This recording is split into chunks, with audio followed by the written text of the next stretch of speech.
Thailand ও Cambodia আবারও যুদ্ধবিরতিতে সম্মত হয়েছে। সীমান্তে সামরিক গতিবিধি স্থগিত করতে এবং সীমান্ত এলাকায় বসবাসরত সাধারণ মানুষকে বাড়ি ফেরার অনুমতি দিতে একমত হয়েছে দুই দেশ। এক যৌথ বিবৃতিতে দুই দেশের প্রতিরক্ষা মন্ত্রীরা এ তথ্য জানান।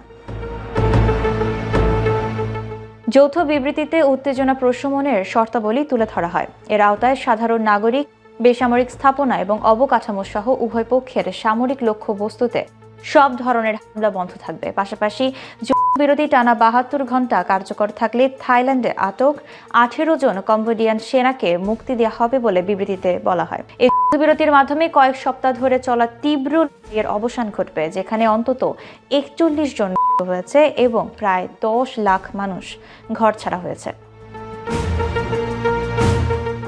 বিবৃতিতে আরও বলা হয়, উভয় পক্ষকে বিনা উস্কানি গুলি চালানো এবং অগ্রসর হওয়া কিংবা অপর পক্ষের অবস্থান বা সেনাদের দিকে সেনা সরানো থেকে বিরত থাকতে হবে। এই অগ্রগতি কয়েক দিনের ধারাবাহিক আলোচনার ফল, যেখানে থাইল্যান্ড এবং কম্বোডিয়ার কর্মকর্তারা দু দেশের মধ্যে নতুন করে ছড়িয়ে পড়া সংঘর্ষ থামানোর উদ্যোগ নেন। গত বছরের অক্টোবর মাসে যুক্তরাষ্ট্রের প্রেসিডেন্ট ডোনাল্ড ট্রাম্পের উপস্থিতিতে দুপক্ষের মধ্যে একটি যুদ্ধবিরতি সমঝোতা হয়েছিল। তবে চলতি মাসের শুরুতেই সেই সমঝোতা ভেঙে পড়ে এবং ফের সংঘর্ষ শুরু হয়। এরপর থেকে যুদ্ধবিরতি লঙ্ঘনের দায় নিয়ে উভয় দেশ একে অপরের বিরুদ্ধে অভিযোগ করে আসছে।